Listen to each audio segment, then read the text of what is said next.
Parfait. Bon, mais super. Bonjour tout le monde. Comme Adèle a dit, là, finalement, on a créé la coopérative Gaïa il y a à peu près, en fait, il y a plus de 10 ans. Puis nous, ce qu'on fait, c'est principalement la production de légumes, puis on a mis en relation d'autres acteurs du milieu agricole là, pour regrouper d'autres producteurs avec nous. Et puis, il y a un nouveau service qui vient de s'offrir cette année à Gaïa, qui est, dans le fond, l'année passée, on avait déjà commencé ça à faire de l'aménagement comestible chez des gens, au privé, au niveau commercial, puis au niveau communautaire aussi. Puis ça, c'est vraiment un service qu'on va continuer d'offrir de plus en plus parce qu'il y a vraiment une grosse demande. Les gens sont intéressés à faire leur jardin. Puis nous, ce qu'on veut, en fait, c'est d'aider la Manicouagan au niveau alimentaire, que les gens soit prennent en charge leur alimentation eux-mêmes ou qu'on leur offre des légumes, qu'on leur vende des légumes. Donc, nous, peu importe la façon dont on offre le service, c'est ça qui nous intéresse. Donc, de plus en plus, on va offrir des petites formations pour les gens pour les aider à débuter eux-mêmes leur petit jardin. Donc, c'est une courte présentation que je vous fais de 45 minutes qui va être assez, on ratisse quand même assez large, c'est assez général, donc il n'y a rien qui va être très, des aspects qui vont être très techniques. Au cours de l'été, on va donner 4 formations qui vont être vraiment plus approfondies cet été à Gaïa. Il y en a une qui commence dès ce samedi sur la production de semis et de plantules avec les calendriers, tout ça de semis. Mais cette présentation-là, 45 minutes, va vous donner comme une espèce de survol sur ce que vous pouvez faire un peu par où commencer, puis les bases. Mais idéalement, c'est vraiment d'aller approfondir nos connaissances là, à ce niveau-là. Alors, ce que les gens souvent me demandent quand ils veulent faire leur jardin, c'est par où commencer. Mais je vous dirais qu'au au départ, c'est vraiment de trouver le bon spot, c'est de regarder votre environnement, que ce soit votre environnement de travail, un environnement communautaire, la place que vous avez, votre maison en arrière. C'est vraiment de regarder les éléments, d'observer, de prendre un temps d'observation, autant l'été que l'hiver, de regarder l'ensoleillement que vous avez, le climat. Idéalement, on va chercher à avoir un microclimat. Le sol, quel type de sol vous avez. Bien sûr, idéalement, si on veut pousser, on va aller faire une analyse de sol pour vraiment connaître les éléments qu'on a, les éléments nutritifs, le pH, donc l'acidité du sol. Ensuite, la faune, j'ai mis une petite image d'un chien qui fait ses besoins. Là. Donc, c'est un peu important de voir aussi, là, est-ce qu'on a des animaux qui vont faire leurs besoins quelque part. Fait que c'est vraiment de regarder tout ça. La flore, qu'est-ce qu'on a comme arbre? Là, je vous ai ici en bas, on voit vraiment là, dans le fond, c'est le principe des haies brise-vent qui vont aider, là, dans le fond, à protéger si on vient faire un aménagement, un jardin là, tout près de ça. C'est vraiment de regarder qu'est-ce qui peut nous aider dans l'environnement qu'on a déjà. Une clôture peut aussi être super aidante pour briser le vent, couper le vent. Puis après ça, c'est de regarder toutes les interactions. Ça, mon soleil est où? Mon vent, déjà des arbres, des arbustes, d'arriver à trouver le bon spot où là, vous pouvez faire votre aménagement. Ensuite, c'est de le visualiser, de regarder la proximité, c'est super important. Si vous allez passer énormément de temps dans votre jardin, donc c'est très important que plus il est proche de votre porte patio, alors plus vous allez passer de temps, puis ça va être facile pour vos enfants aussi d'aller chercher des choses. Et la taille, tout dépendant de ce que vous avez besoin. Aussi, ça prend du temps, un jardin. Donc, si on veut un plus gros jardin ou un petit jardin, tout dépendant du temps qu'on a, la forme, la couleur. Et là, j'ai mis un petit peu des formes un petit peu flyées, un peu pour vous montrer qu'il y a plein de choses qui sont faites. Et aussi, quand je vous disais le temps qu'on a passé, c'est voir qu'est-ce qu'on a envie de mettre. Est-ce qu'on a envie de se faire plus un verger, plus quelque chose avec des arbustes fruitiers, des vivaces où on a donc, c'est un aménagement qui est plus extensif, qui demande un petit peu moins d'intervention, ou quelque chose, un potager avec des annuelles où on doit là, apporter beaucoup de temps. Fait que c'est de regarder tout ça au départ. Ça peut paraître très technique, mais je pense qu'il y a bien des choses qui sont super intuitives et qui vont de soi. Là. Ensuite, je veux un peu vous montrer des exemples là, des choses qu'on a fait. Ça, c'est des plates-bandes comestibles qu'on a aménagées chez des clients. Puis, c'est pas parce que c'est comestible, c'est pas parce que c'est un jardin que ça peut pas être beau. Donc, il y a une façon d'agencer les couleurs qui peuvent être faites pour que ça soit sympathique en devanture de maison, que ça soit beau. Donc, ça peut être votre plate-bande, finalement, que vous aviez des fleurs ornementales, vous pouvez penser à peut-être dire, je pourrais introduire soit un amalgame avec des plantes comestibles ou tout simplement tout changer ça en potager comestible. Ensuite, on a un système de butte permanente conventionnelle. Ici, on pourrait reconnaître le piston à Hélène. Petit clin d'œil à Hélène. Alors, ça, c'est vraiment des buttes qu'on va aménager et qui vont devenir permanentes. Là, pourquoi j'appelle ça conventionnel, permanente, c'est que on va faire un potager qui est plus ou moins conventionnel, mais ces buttes-là vont rester permanentes. C'est ce type d'aménagement-là que moi, je préconise là, pour les derrière de maison où les gens disent, ben moi, c'est là, je veux faire mon jardin. Je les encourage fortement à faire des buttes permanentes. Donc, on va monter une structure de sol intéressante. Avec le temps, on va avoir des micro-organismes qui sont intéressants. On va avoir une matière organique qui va être intéressante, qui va améliorer la structure et la fertilité du sol. Donc, tout simplement, des fois, prendre le temps là, de bien les mettre parce qu'étant donné qu'ils sont permanentes, on va devoir vivre avec le temps. Et puis, on peut voir ici dans la deuxième photo où même les allées là, peuvent être, nous, ce qu'on a mis ici, on a mis de la toile du moulin, de la couverte, puis on a mis de la ripe par-dessus. Donc, il n'y aura pas de mauvaise herbe qui va pousser dans ces allées-là. Donc, quand on pense à quelque chose de permanent, les matériaux qu'on utilise aussi, là, c'est super intéressant de regarder quelque chose qui ne se dégradera pas. Le carton, par exemple, va se dégrader au bout de quelques années. On va devoir recommencer les allées, mais avec comme ça, la couverte puis la ripe, donc ça devient vraiment, vraiment permanent. Ensuite, un autre type d'aménagement qu'on peut faire, c'est plus un potager annuel conventionnel où les gens vont faire un carré, puis des petites allées avec qui va demander souvent un cerclage, là, un désherbage qui va être plus intensif. Ensuite, ben, on peut faire des bacs et terrasses vertes qui deviennent de plus en plus populaires. Vous voyez ici en haut à gauche, c'est ce qu'on a aménagé dans le milieu, un service de garde. Là, le petit coquin, là, c'est mon garçon. Puis, dans le fond, les gens, ils font beaucoup des terrasses et des bacs comme ça sur leur patio ou directement, là, dans le fond, au bas des escaliers, à l'arrière de la cour, des devants de maison, des appartements, des gens aussi peuvent s'installer des bacs comme ça. Fait que ça devient des aménagements qui sont très de proximité, qui peuvent être faits à peu près n'importe où. On a fait des aménagements de bacs à la Métro Saint-Pancras, donc même des commerces peuvent avoir leur bac avec des légumes à l'intérieur. Donc, ça devient assez simple. C'est vraiment de construire un bac en bois, le remplir d'une bonne terre à jardin et puis de l'amender avec du compost, de la fertilité, que je vais discuter un petit peu plus loin au niveau de la fertilité. C'était seulement pour vous donner des exemples de ce qui peut être fait, en fait, au niveau des aménagements. Là. Après ça, c'est votre imaginaire qui va donner les limites de ce que vous pouvez faire là, à ce niveau-là. Puis une fois qu'on a choisi un peu notre aménagement, c'est de faire un croquis, de dire qu'est-ce que je vais mettre comme végétaux dans cet aménagement-là, la quantité que j'ai besoin, où qui peut rentrer. Et là, à regarder avec qui, comment on le fait pour faire un agencement de couleur, un agencement d'odeur, une bonne interrelation aussi entre les végétaux. Je vais vous montrer un petit peu plus loin qu'il y a certains tableaux qui existent pour le compagnonnage, dans le fond, qui est comme de mettre des végétaux ensemble et qui vont bien ensemble, qui vont s'aider au niveau des ravageurs, tout ça. Fait que c'est de regarder, de faire votre croquis, faire votre dessin. C'est simple. Là, je vous ai montré un croquis que j'ai fait. On voit encore la terre ici là, à main levée comme ça rapidement pour donner une idée à un client. Vraiment de faire son aménagement puis de le voir. Alors, vous allez être capable d'avoir vos quantités. Et là, ce qui va vous amener aussi à faire vos plans. Alors, là, après ça, on commence à faire la préparation de terrain. On marque, donc on va délimiter notre secteur. On va enlever le végétal ou en rajouter, tout dépendant qu'est-ce qu'on veut faire comme aménagement. Mais souvent, plus rapidement, les gens vont prendre, s'ils sont dans un endroit gazonné, ils vont prendre le gazon, vont le retourner de bord, ils vont rajouter de la terre par-dessus.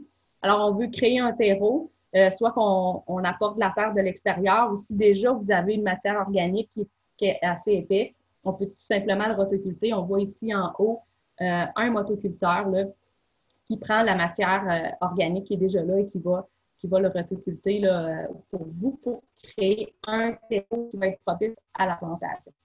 Ce qui est important surtout sur la Côte-Nord, c'est de regarder le pH de notre sol. Règle générale, les sols sont à peu près tous avec un pH qui est très bas, donc qui est très acide. L'acidité est très forte sur la Côte-Nord. Donc, ça va être important de venir le chauffer, donc augmenter un petit peu le pH de notre sol pour que ce soit, dans le fond, que la fertilité, que ce soit un milieu qui est favorable à la culture des plantes.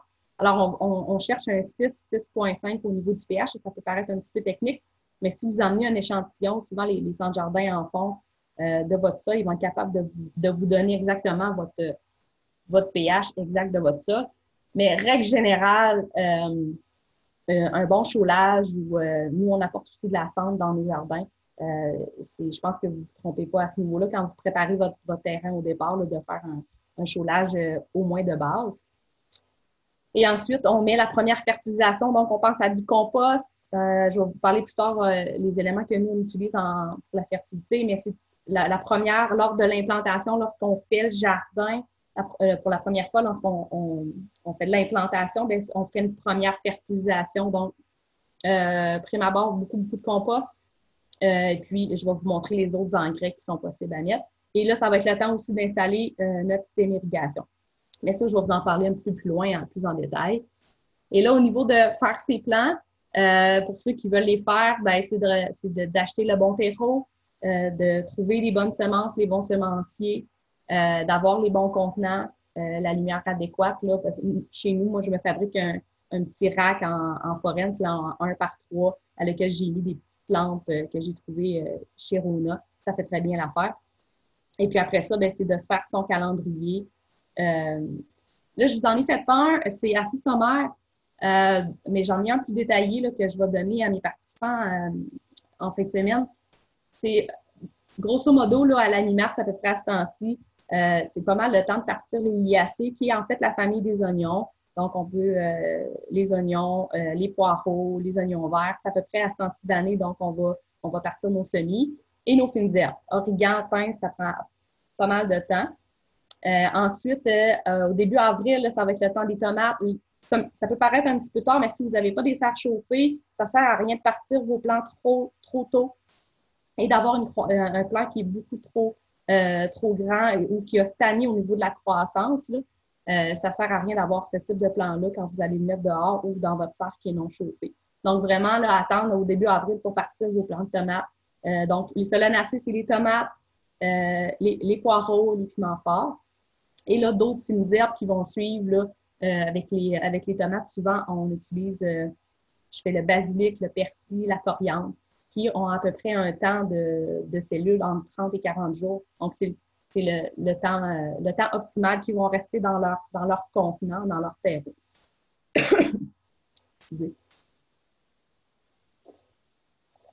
Alors, à la fin avril, c'est vraiment temps de commencer les crucifères, dont toute la famille des choux, brocolis, choux-fleurs, choux chinois, et puis les laitues et toute la famille, en fait, là, des légumes feuilles, la fenouil, tout ça, c'est à peu près le fin avril où on commence ça.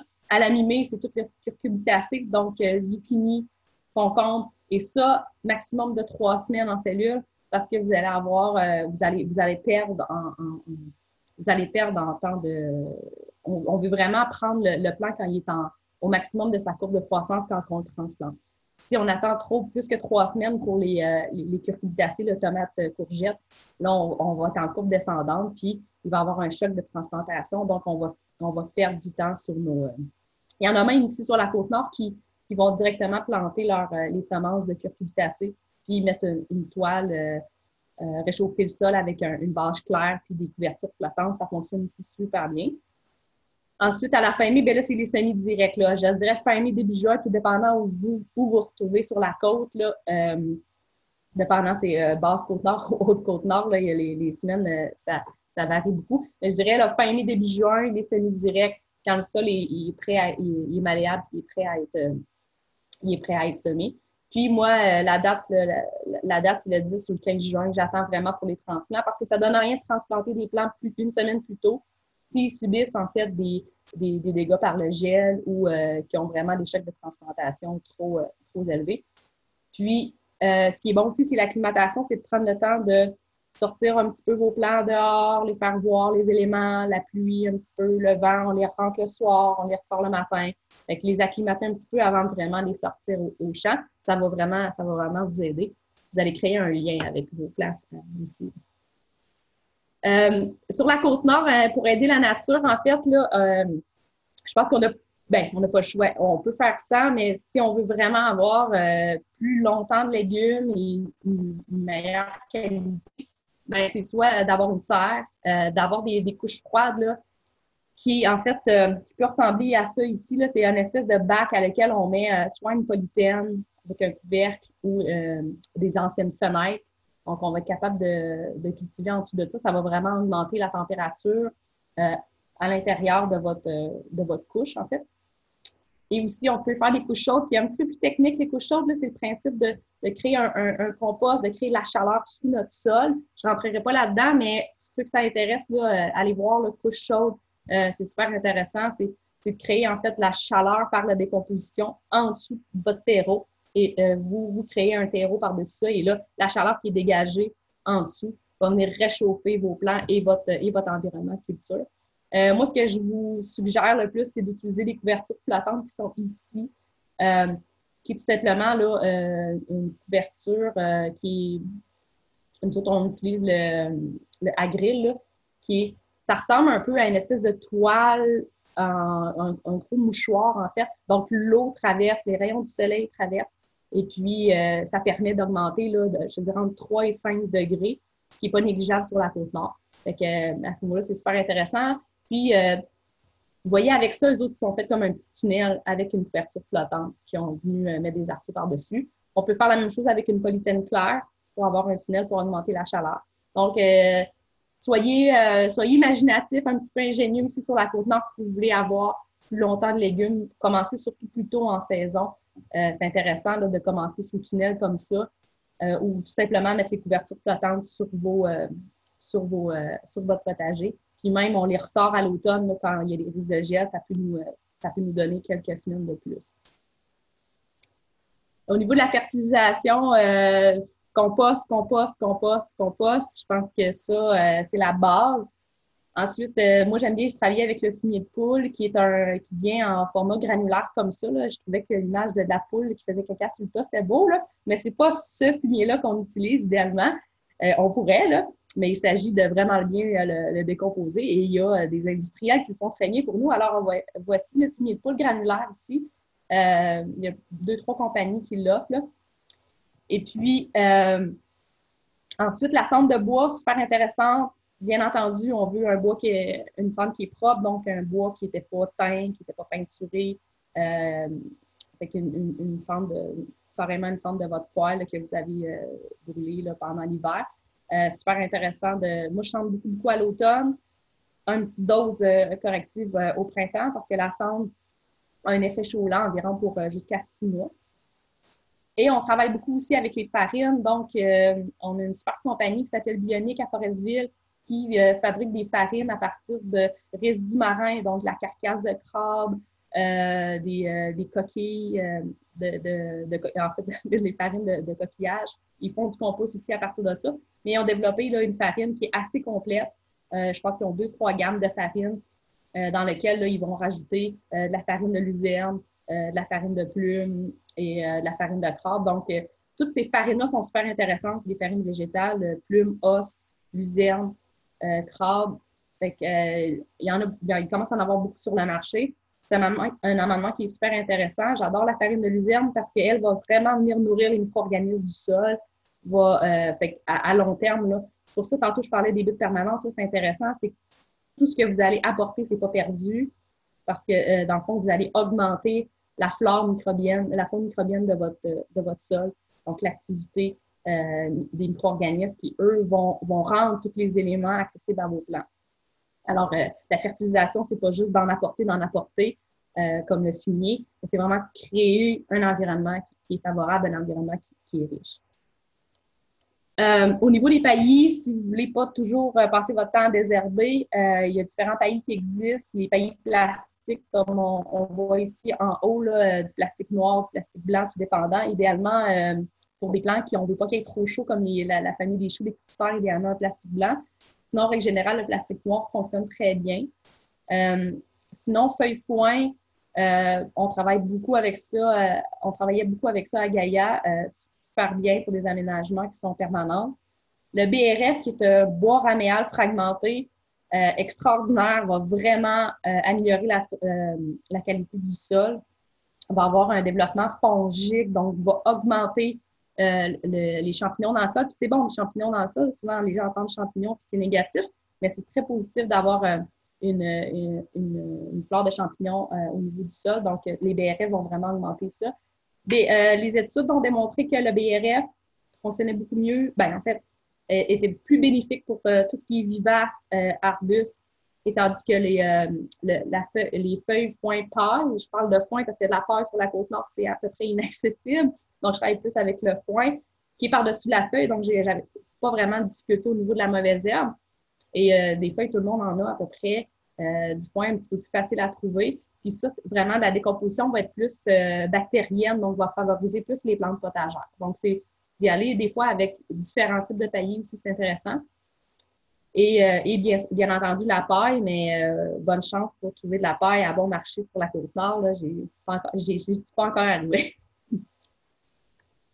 Au niveau de l'irrigation, ben, je pense qu'il y a grosso modo 3 façons d'irriguer. La bonne vieille technique à la main, là. Et ici, on ne voit pas bien la photo, mais c'est un enfant. Donc, si vous avez des enfants, c'est super pour arroser des jardins. Des fois, par exemple, ils arrosent trop.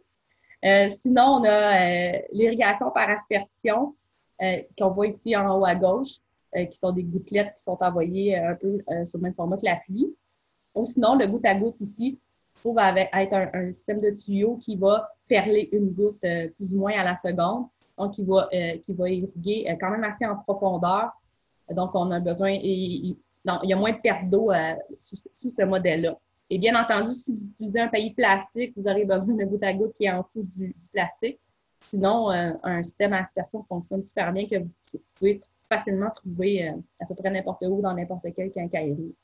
En fait, peu importe le système d'irrigation que vous utilisez, juste gardez en tête que les plants ont énormément besoin d'eau au moment critique qui se trouve à être la plantation lors des transements au niveau des semis-directs. Donc, on arrose énormément à ce moment-là pour assurer une bonne germination.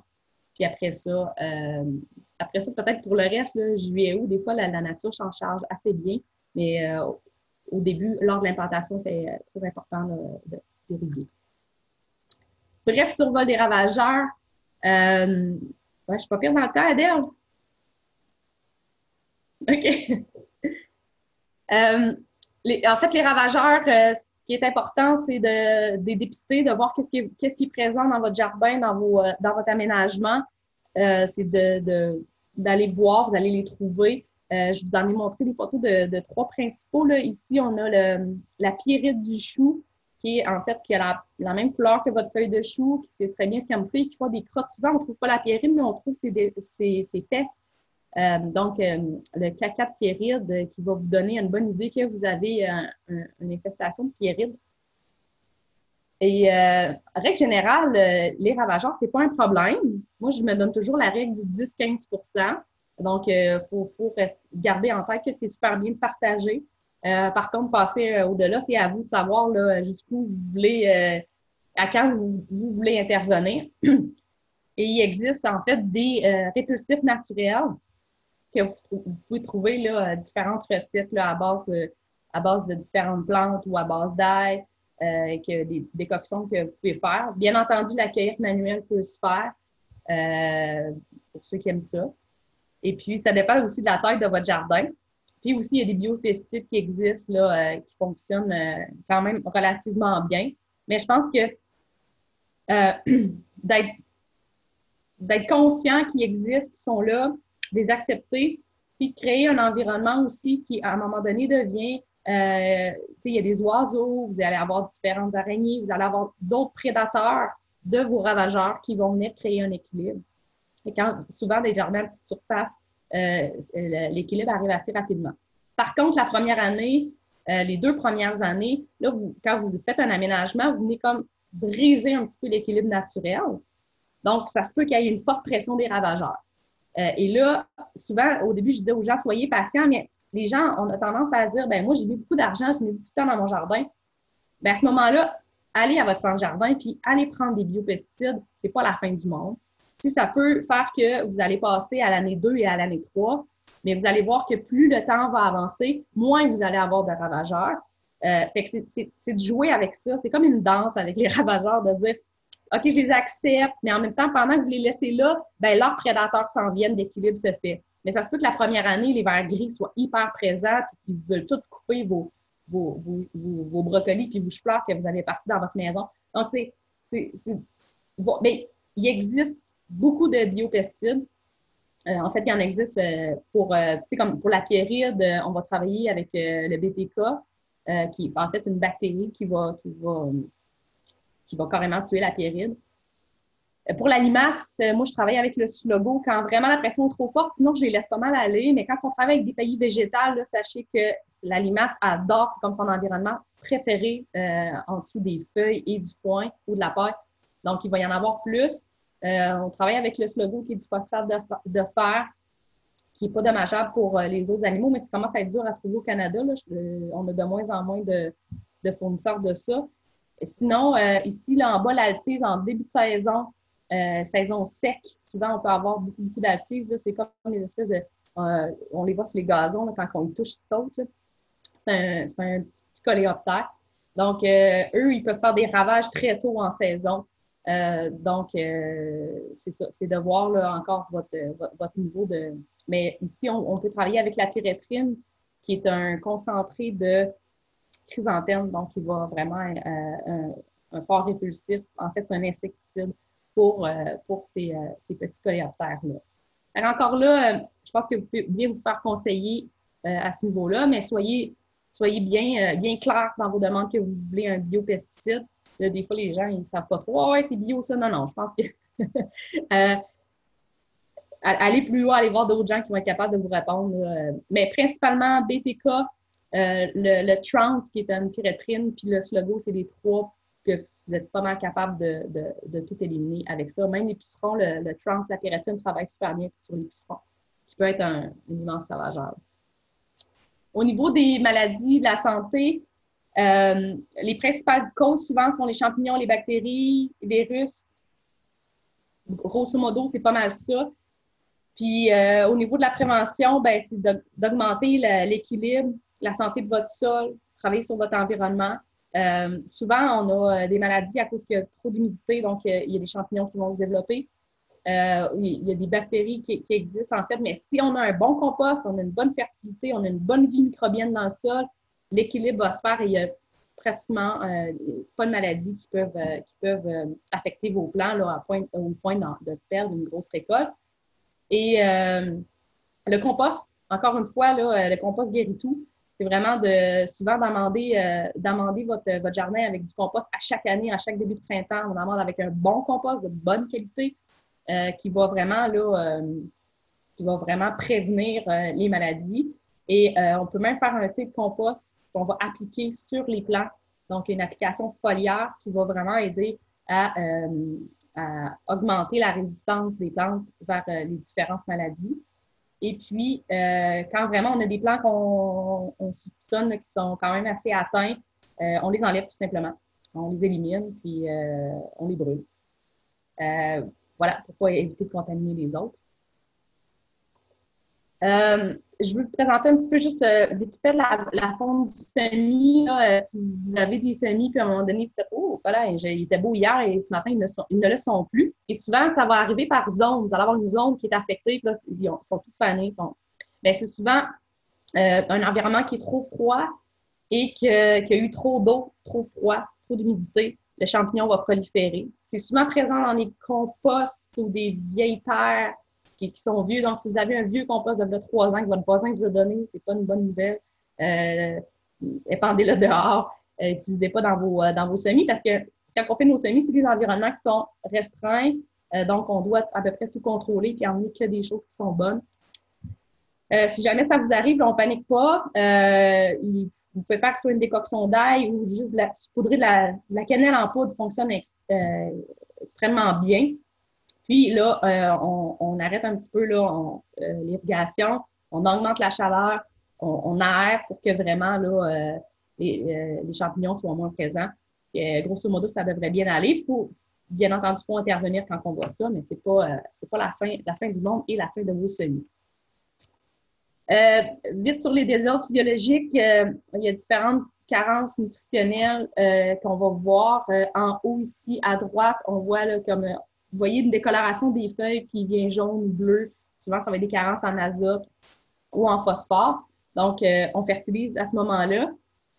Oui, à ce moment-là, on fertilise. C'est vraiment la façon de faire. C'est dans votre plan vous dit, hey, moi, là, attends un petit peu, là, je manque de vitamines. Donc, c'est vraiment de lui apporter un apport d'engrais. Soit, tantôt, on parlait des farines ou on peut lui mettre autour de chaque plant, venir en fertiliser avec du fumier de poule granulaire. Ça fonctionne super bien, ça aussi. De l'eau, c'est bon, mais trop, c'est pas bon non plus. Souvent, on va voir, ça, c'est une carence en fait, une carence en calcium, mais des fois, c'est quand les plantes de tomates ont eu trop d'eau puis pas assez d'eau. Fait que là, ils vont avoir de la misère à absorber leur calcium, ce qui va créer vraiment une décoloration au niveau à la base des fruits. Ici, ce qu'on voit, ce n'est pas une maladie, c'est vraiment un désordre, c'est qu'il y a eu trop de soleil. Si vous voulez empêcher que vos fleurs soient bruns comme ça, vous aviez vos feuilles comme ça et vous aviez votre pré-floraison qu'on mange, en fait. Il s'agit de venir couper les feuilles puis de les laisser tomber sur votre bourgeon floral de chou-fleur pour qu'ils ne soient pas en contact direct avec la lumière et tout va bien aller, ou on peut simplement les attacher avec un élastique au-dessus. Empêcher, en fait, que vos têtes de chou-fleur soient en contact direct avec le soleil. Et ici, c'est des plantes de tomates qui ont eu, au niveau, quand c'est état de la plantation, qui ont eu un coup de froid ou des fois trop de soleil qui ont été en contact avec le soleil. Donc, des désordres physiologiques, encore là, c'est pas la fin du monde, c'est juste de dire, oh, OK, ma façon d'intervenir n'est pas adéquate. Fait que vous allez avoir un contact, un dialogue constant avec vos plantes. C'est ça que j'aime le plus, je pense, dans l'agriculture. J'ai parlé un petit peu du compagnonnage. Je vous invite à aller voir. Il y a des tableaux qui existent. Il y en a plein sur Internet qui vous disent qui va avec quoi et qui ne va pas avec quoi. Donc, il y a des amis, il y a des ennemis. Allez voir, là, en fait, là, à ce niveau-là, c'est super intéressant. Là. Il y a des tableaux simples comme ça qui vont vous aider quand vous allez faire votre plan de jardin à associer vos plans ensemble. Au niveau de l'entretien, c'est sûr, il y a de la taille souvent qui doit être faite, surtout dans les tomates, les cocombes. Le tutorage aussi pour que ces plants-là soient en hauteur pour éviter qu'il y ait des maladies fongiques, des champignons qui s'installent. On va drageonner aussi les tomates pour, en fait, ce qu'on veut, c'est des fruits et non une plante verte. En fait, moi, ce que je veux, c'est que ma tomate ait des fruits. Sinon, le renchaussage des pommes de terre. Fait que pour chaque culture, là, souvent, allez taper culture de si, vous allez voir là, comment entretenir vos. Mais chaque plante, en général, a un minimum d'entretien à avoir qui est spécifique à cette plante-là. Au niveau du désherbage, bien encore là, il y a comme 3 façons de base, là, qui est soit la façon physique, qui va être, ici, j'ai montré là, une bâche là, qui a été mise et qui va faire mourir la végétation. Ça peut être fait aussi par un pyrodésherbeur ou des flammes qui vont brûler. Alors, si des fois vous vous dites, moi, je vais implanter mon jardin là l'année prochaine, mais c'est super intéressant de vous procurer une grosse bâche noire qu'on va mettre là. Vous allez transformer le gazon en matière organique qui va être disponible. Les micro-organismes, les vers de terre vont faire leur travail, vont labourer le sol pour vous. Et là, vous allez ôter votre bâche et elle va être prête. Ou sinon, le désherbage, c'est de façon mécanique, l'enlever avec vos mains ou avec des petits outils de désherbage. Puis il existe aussi la façon chimique que je suis sûre que ni vous ni moi sommes intéressés de se rendre là. Alors, en bref, un jardin, ça a besoin de plein d'amour, de fertilité, de chaleur et d'eau. Alors, de l'amour et du caca, c'est ça qu'on a besoin pour avoir un beau jardin. Alors, j'aurais terminé, Adèle, si tu veux procéder à la période de questions. Veux-tu me redonner ton volume? Oui, OK, je suis avec toi. OK. Bon, effectivement, là, c'est le temps de poser vos questions sous forme de clavardage, idéalement, pour que je puisse les lire à Mélo. Pour l'instant, il n'y en a pas, mais moi, j'en ai plein. Fait que je vais casser la glace, si vous permettez. Question que j'ai pour toi par rapport aux tomates, justement. Est-ce que c'est vrai que nos tomates, le fruit, là, doit voir le soleil ou si c'est les feuilles qui doivent voir le soleil? La tomate en tant que telle, le Ouais. fruit, Ouais. ben, t- tout le plant doit voir le soleil, en fait. Là, tu veux dire pour la maturation? Oui, mais tu sais, souvent, Ouais. il y a comme deux écoles. Il y en a qui veulent couper les feuilles pour permettre au soleil de bien toucher le fruit. Ou sinon, Oui. Ben moi, en fait, moi, je suis de cette école-là, mais moi, je fais tous les feuillages, même en dessous des grappes du plant. Donc, on veut que l'énergie se rende directement au fruit pour la maturation se fasse plus rapidement. Et oui, là, puis, si je parlais d'aération, là, les plantes ont besoin que l'air circule pour pas qu'il y ait de maladies fongiques. Et oui, que le soleil se rende euh, à ton plant de tomate, à toutes les feuilles, puis aux fruits pour la maturation qui peut être plus rapide. Là. Mais tu sais, il y a beaucoup de fruits, même les champignons, là, on faisait la culture de shiitake aussi. Puis, plus le. En fait, ils vont avoir plus de vitamine D dans le fruit s'il est en contact avec le soleil. Et là, je ne suis pas sûre à quel point c'est bon pour tous les fruits. Quand je parle de fruits, on s'entend le tomate, zucchini, tout ça. Mais il y en a certains qui, quand ils sont en contact direct avec le soleil, vont accumuler et donc vont nous transmettre plus de vitamine D. OK. Et là, Merci. c'était pour toi, ça. Merci. Question dans le clavardage. Donc, peut-on utiliser le varech pour fertiliser? Ouais, ben oui. Oui, je l'ai déjà fait, mais moi, ce que j'avais un petit peu de misère, c'est le taux de CL qui est présent souvent quand on va l'amener. Donc, ce que je faisais, c'est que je l'étendais soit sur une pelouse ou un endroit qui est sain, puis je laissais un peu l'eau faire le travail, le broyer préalablement aussi. Mais ce qui peut être fait, c'est qu'au début, utilisez comme une paillis, puis après ça, vous l'incorporez au sol ou vous faites un compost avec.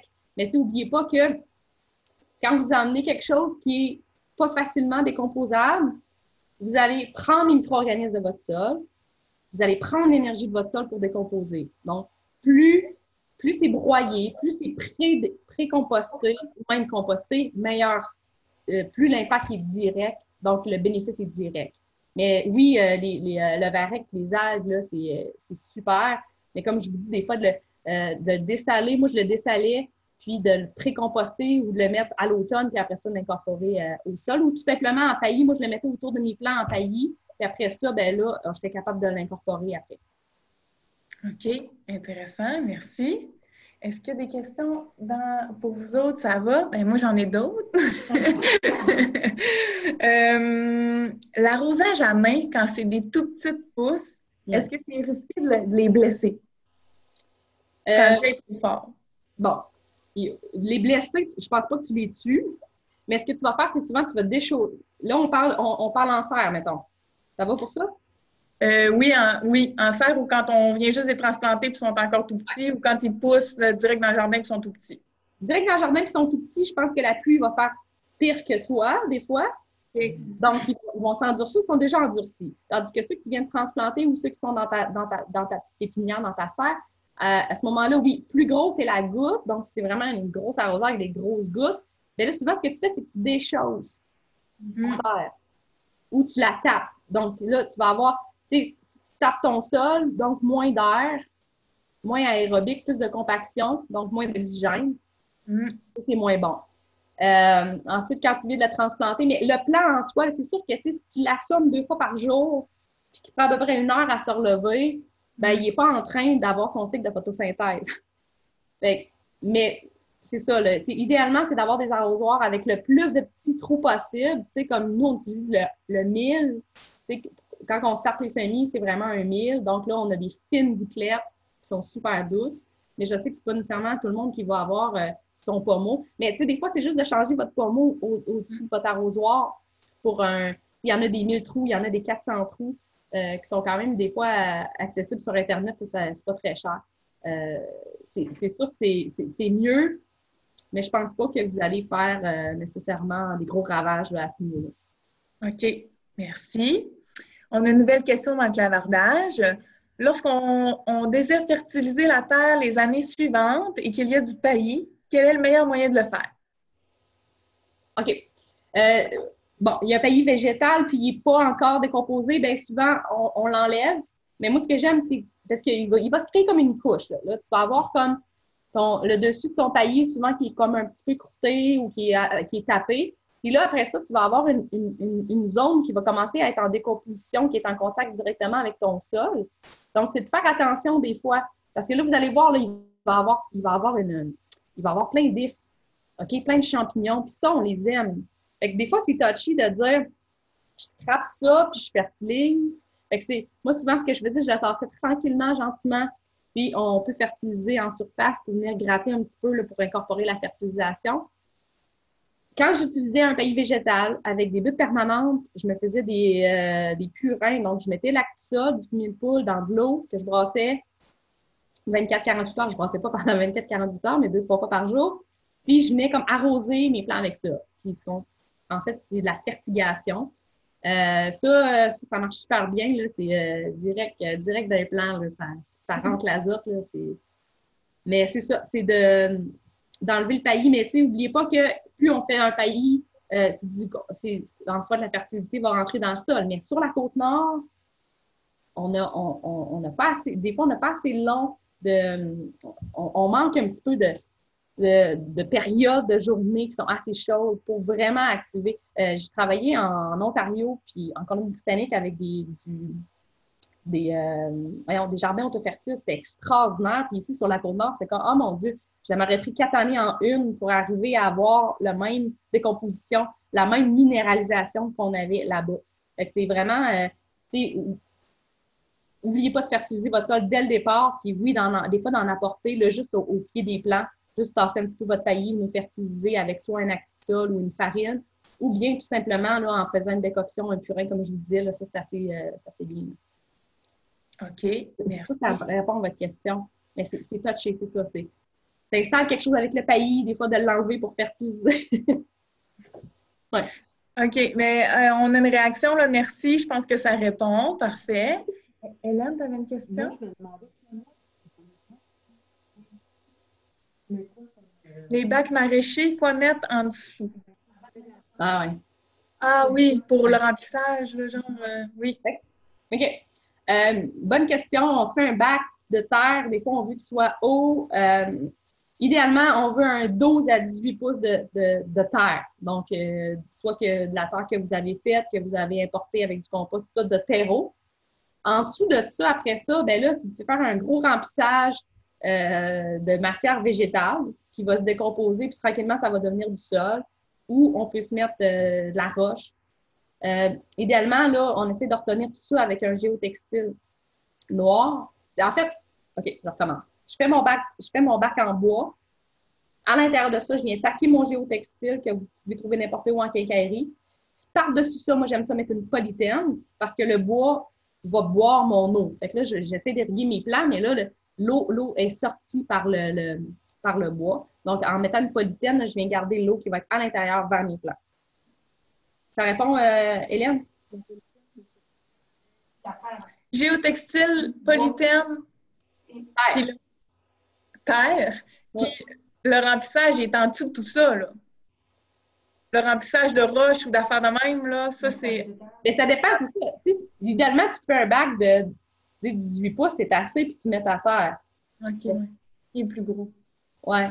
Mais moi, ce que j'ai fait à certains endroits, là, c'est que j'avais des gros rondins de bois. Je mettais dans le fond de mon bac avec de la feuille, puis par-dessus ça, je mettais mon 12 à 18 pouces de sol. À un moment donné, mais là, ça va tout s'affaisser. Puis là, on rajoute à chaque année de la terre puis du compost, puis là, ça s'affaisse. Fait que vous pouvez faire une sorte de remplissage aussi comme ça dans vos bacs pour éviter, là, vous dites, moi, je veux un bac, ou vous faites un faux fond aussi en bois. OK, ça répond.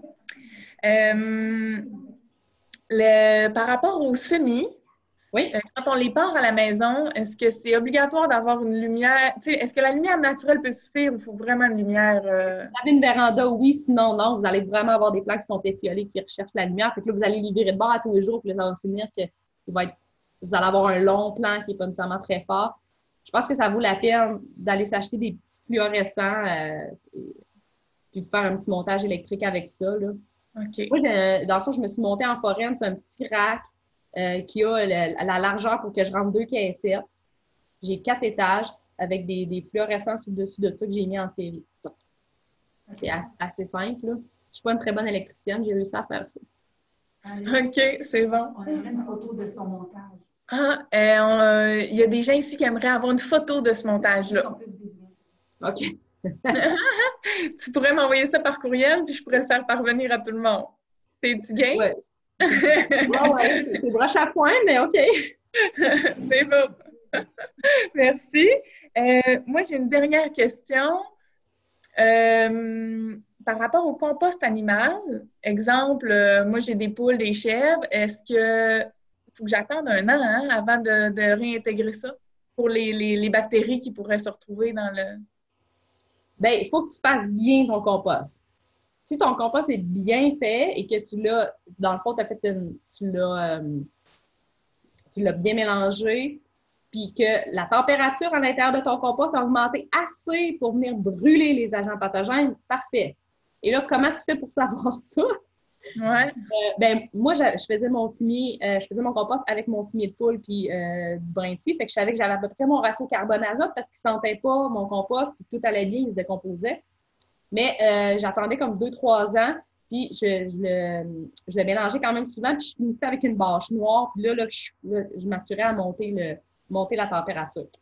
Mais tu sais, ça, c'est un compost fait à la maison. Fait que là, c'est touchy le compost. Si tu n'augmentes pas assez ta température, tu ne brûles pas les agents pathogènes, tu n'élimines pas les mauvaises herbes. Si tu la montes trop, ben là, tu perds en fait une colonie de micro-organismes. Tu tues les micro-organismes, les champignons qui sont bénéfiques. OK. Là, je ne m'embarque pas là-dedans. Il y a des docteurs de compost, mais je pense que tu n'as pas vraiment à t'inquiéter. Si tu vois que c'est décomposé, que tu as un compost qui est décomposé, puis que t'as pas, ça sent bon, mets-les dans ton jardin. C'est ça. OK. C'est bon, ça me va, ça. Donc, on me demande le moment de tes formations, Mélodie. OK. Samedi, le 23 mars. À Pointe-aux-Sardes? À Pointe-aux-Sardes, à la ferme, directement à la pépinière. On va vraiment approfondir là, toutes les semis. Là, j'ai fait un léger survol tantôt. J'essayais de tout dire en l'espace de 45 minutes. C'est dur, ça. Oui. Sinon, le mai, je pense que je l'ai mis le 15 mai. Il faudrait suivre sur Facebook. Mais le 15 mai, on va avoir une culture, un atelier sur la culture vraiment extérieure en champ. Que là, je vais vraiment sortir tous mes calendriers de quand on sort les plants, les régicultures pour chaque plante, la façon de faire les buts, vraiment. Les gens vont venir à la ferme, vont voir qu'est-ce qu'on fait puis comment bien réussir ces cultures. Puis au mois de juillet, on a fin juillet, début août, là, je veux vraiment emmener les gens sur les cultures sous couvert, là. Les tunnels, les serres, puis comment bien s'occuper de ces plants en serre, là, les tomates, les cocombes, les feuillages, les descentes et tout ça. Et on a une formation sur la transformation aussi qui va être faite sur transformer tous ces produits. Donc, tous les produits vont être revus. On va trouver on vous apporte des recettes pour la transformation de vos récoltes. Ça va être au mois de septembre. OK. C'est combien de temps, ces ateliers-là? C'est à peu près 3-4 heures par atelier.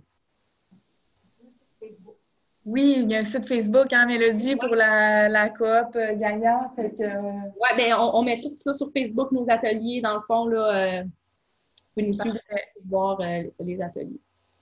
OK, ça répond. Super. Donc là, je vois que, bon, il n'y a plus de questions dans le clavardage. Moi aussi, j'ai épuisé mes questions. Hélène, de ton côté? Super. Donc, un immense merci, Mélodie. C'était très bien expliqué. J'espère que ça a été instructif aussi pour les gens en ligne, puis que ça a su donner l'envie là, de se partir un premier jardin peut-être cet été, ce printemps. Donc, je vous rappelle que l'enregistrement va être disponible. Moi, je vais vous envoyer un courriel parce que j'ai toutes vos adresses avec l'enregistrement de la séance d'aujourd'hui. Donc, vous allez pouvoir la partager à vos amis, vos collègues. Ça va être mis aussi sur le site Facebook là, de l'URLS.